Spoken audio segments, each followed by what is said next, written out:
Et salut tout le monde.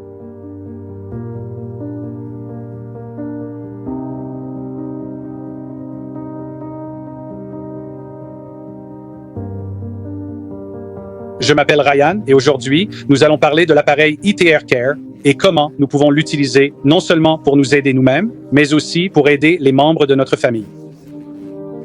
Aujourd'hui, nous allons spécifiquement parler de nos animaux de compagnie, ces êtres chers qui font partie de notre famille et qui ont parfois besoin d'aide aussi. Je suis ici avec le Dr. Gus Brooks. Dr. Gus Brooks, ravi de vous voir. Bonjour, comment allez-vous tous? Je pense que nous allons tous très bien. Nous sommes ravis d'être ici et d'entendre une histoire sur Cowboy et tout ça. J'ai des photos incroyables à partager. Mais d'abord, avant de montrer ces photos, Dr. Brooks, racontez-moi ce qui s'est passé avec Cowboy. Quelle est l'histoire ici? Que s'est-il passé? Eh bien, je suis vétérinaire et j'exerce depuis 31 ans. Donc, j'ai un peu vu de tout. Et l'année dernière, nous avons remarqué sur notre chien Cowboy, sur sa lèvre extérieure du côté supérieur gauche, qu'une excroissance avait commencé à se développer. Et vous savez, au début, j'ai simplement commencé à l'observer parce que c'est un jeune chien, il a moins de 2 ans. Donc, vous savez, le pire scénario serait quelque chose comme un carcinome épidermoïde quand il se trouve dans la zone buccale. Et je me suis dit qu'il était vraiment trop jeune pour ça, vous savez, mais il faut quand même l'envisager. Et le meilleur scénario aurait été un traumatisme, n'est-ce pas? Qu'il se soit blessé sur quelque chose ou un truc comme ça. Eh bien, au fil du temps, ça a commencé à grossir de plus en plus et à empirer progressivement. Donc, à ce stade, j'ai plutôt pensé que c'était comme un fibrome ou un kyste. D'accord?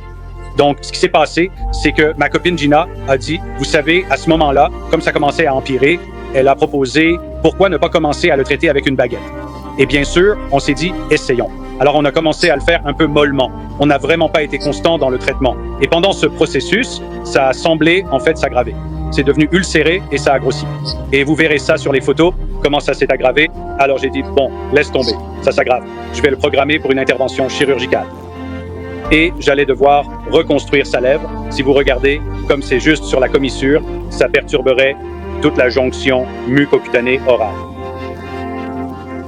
Alors elle me dit, vous savez quoi, on ne fait pas ça comme il faut. Donnez-moi une semaine. Et j'ai dit, d'accord.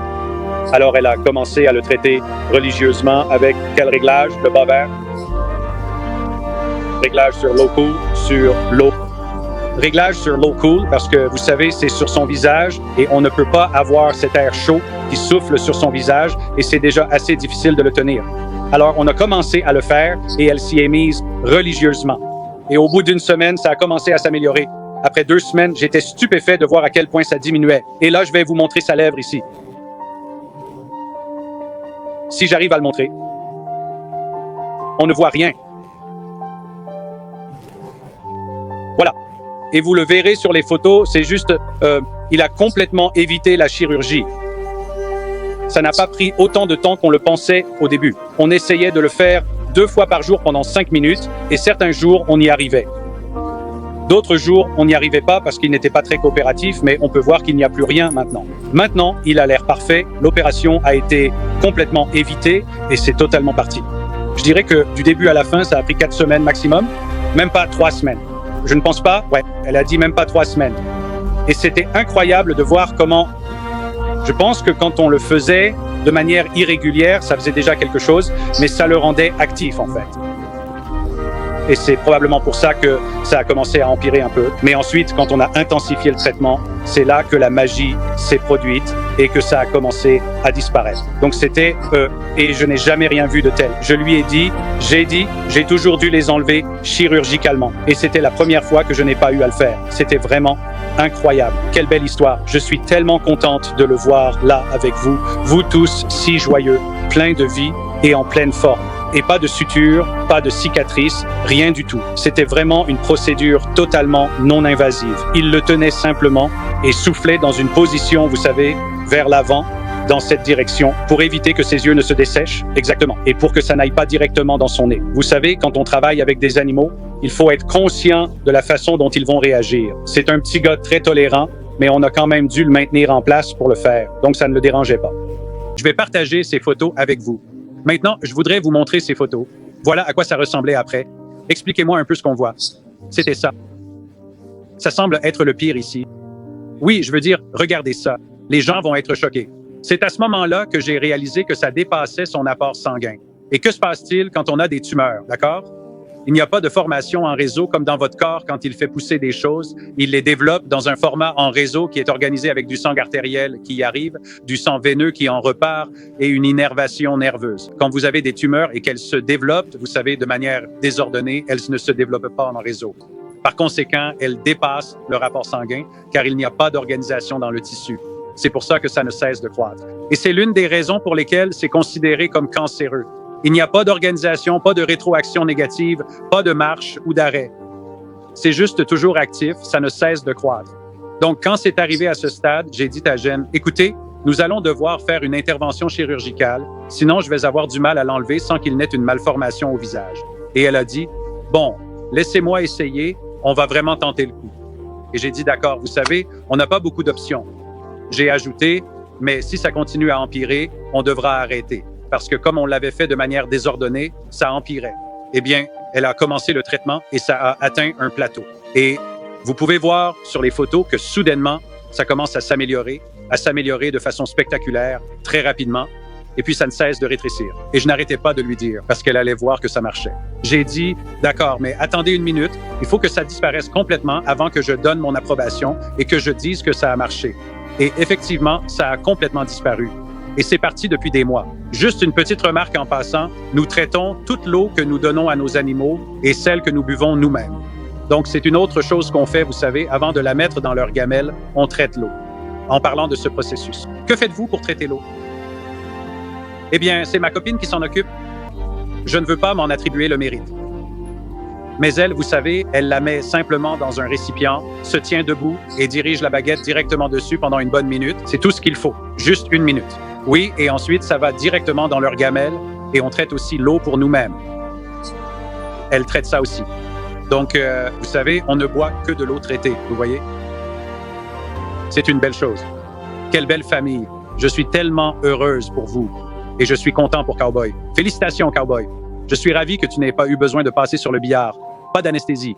Rien de tout ça. Juste un chien en bonne santé et heureux. Je suis tellement content pour toi. Et si on pense au coût, évidemment, il fait tout ce dont il a besoin. Je le fais et ce n'est pas gratuit, hein? Mais c'est quand même comme si c'était gratuit, non? Parce que je ne me fais pas payer. Mais le coût pour enlever ça aurait facilement pu être de 1000 à 1500 $. Sans parler de la douleur et de la souffrance qu'il aurait dû endurer. Et donc, vous savez, quand je parle de souffrance, c'est-à-dire qu'il aurait eu mal, ça aurait été nécessaire, mais pour passer par là, à quoi aurait ressemblé le processus de guérison?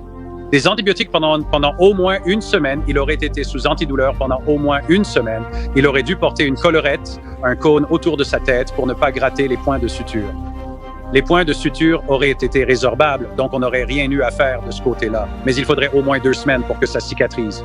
Et il devrait porter une collerette pendant 2 semaines. Ça peut être un vrai cauchemar. Vous savez, pour ces petits gars, c'est nécessaire. Mais ce n'est vraiment pas amusant pour eux.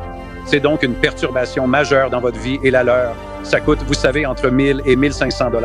Et le jour de l'opération, vous allez être mort d'inquiétude pendant qu'il sera à ma clinique. Et puis, vous savez, il va vous manquer. Et vous savez, c'est vraiment une épreuve pour lui. Alors que là, c'était une perturbation minime de sa journée, juste 5 minutes, vous savez, parce qu'on ne pouvait pas le faire plus longtemps que ça. Vous savez, 1 ou 2 fois par jour.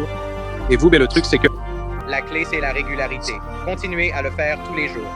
Vous rencontrerez peut-être un petit obstacle en chemin, mais si vous persévérez, ça marchera et ça résoudra le problème. Donc, pendant une période de quelques semaines, en étant constant et en faisant ça, vous vous êtes épargné 1000 à 1500 $. Vous évitez le chagrin et le traumatisme des antibiotiques et leurs effets néfastes sur le système, les analgésiques qu'il devrait prendre et arrêter, et sans parler du chagrin et de la perturbation dans vos vies.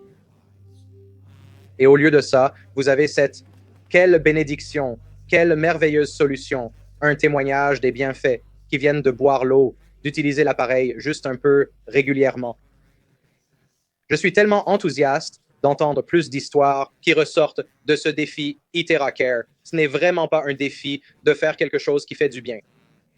Et avez-vous d'autres petites réflexions de dernière minute que vous aimeriez partager sur Cowboy et son histoire ou sur la façon dont les appareils IteraCare vous ont aidé dans votre vie jusqu'à présent? Eh bien, vous savez, avec Cowboy, c'est, vous savez, l'envie de boire l'eau. C'est la chose principale. Et En fait, quand ma copine utilise la baguette sur elle-même, elle le fait sur tout son corps. Il s'assoit juste à côté d'elle et il reste là, la laissant utiliser la baguette sur tout son corps. Vous savez, il ne s'en soucie pas sur son corps ni sur son visage. C'est un peu difficile d'avoir le vent qui souffle dans son visage, mais ça ne le dérange pas sur son corps. J'ai un problème d'épaule que beaucoup de gens ont, vous savez, si vous pensez à la Terre qui tourne autour du Soleil, vous voyez de quoi je parle au niveau de l'épaule, et l'inconfort peut parfois être insupportable. Et quand j'ai ce problème, je viens regarder la télé, je monte le son et je mets le chauffage au maximum, et je reste assis là à masser mon épaule pour soulager l'inconfort.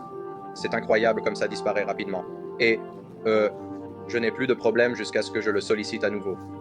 Donc c'est très, très efficace, et ça marche très vite. Ce qui est, je pense, l'essentiel. Vous savez, vous n'avez pas à rester assis là, vous n'attendez pas des jours pour que ça fasse effet, vous voyez, et tout ça.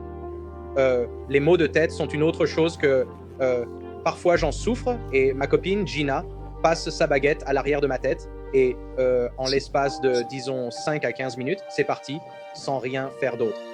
Et ça ne revient pas, ce qui est génial. Vous savez, ce sont les bénéfices personnels, je suppose, que j'en tire actuellement. Vous voyez, ce sont les résultats que je constate. Parce que mon truc, c'est que dans ce domaine, vu mon métier, je ne peux pas promouvoir quelque chose de douteux, comme dans mon travail. Je ne fais que des choses qui marchent, qui ont fait leurs preuves. Et je lui dis toujours, si ça marche pour moi, si ça ne marche pas pour moi, ça ne marche pas. Donc si ça ne marche pas sur moi, je ne peux pas y croire. Et ça marche totalement pour moi. Ça a marché pour notre chien. Donc c'est vraiment du sérieux. Vous savez, je veux dire, c'est quelque chose que j'ai déjà commencé à mentionner avec les gens dans ma pratique, parce que surtout les gens s'identifient plus facilement à moi quand il s'agit des animaux, évidemment. Donc, quand j'ai commencé à expliquer ce qui est arrivé à mon propre chien, ils sont très intéressés. Donc vous savez, les aspects personnels sont une sorte de note secondaire, mais je le pousse davantage pour les animaux. Brooks, on dirait qu'il s'agit de soins personnels, de soins pour animaux de compagnie, de soins d'entretien, de soins aigus. On dirait que c'est devenu une partie de votre mode de vie, une partie de votre quotidien. Oh, absolument. Et c'est facile à intégrer dans votre vie. Ce n'est pas grand-chose. Vous nous avez donné beaucoup de matière à réflexion, à considérer et beaucoup d'inspiration. Donc merci pour votre travail et merci Gina pour votre diligence et votre engagement à rester sur la bonne voie, à le faire de manière constante, même au milieu d'une crise de guérison. Pour ceux d'entre vous qui ne sont pas au courant, c'est ce qui s'est passé avec Cowboy. Il est très courant que dans le processus de guérison, les symptômes s'aggravent parfois. C'est une partie normale du processus. C'est comme quand on tombe malade, on a de la fièvre et on se sent plus mal, mais c'est en fait notre corps qui traverse le processus de guérison. Donc, on peut y arriver. Alors, merci de rester constant et fidèle à cette approche et d'en obtenir clairement les résultats et les bénéfices. Donc, merci. Eh bien, merci beaucoup de m'avoir invité et de m'avoir permis de partager mon histoire. J'apprécie vraiment. Et Gina dit merci et au revoir.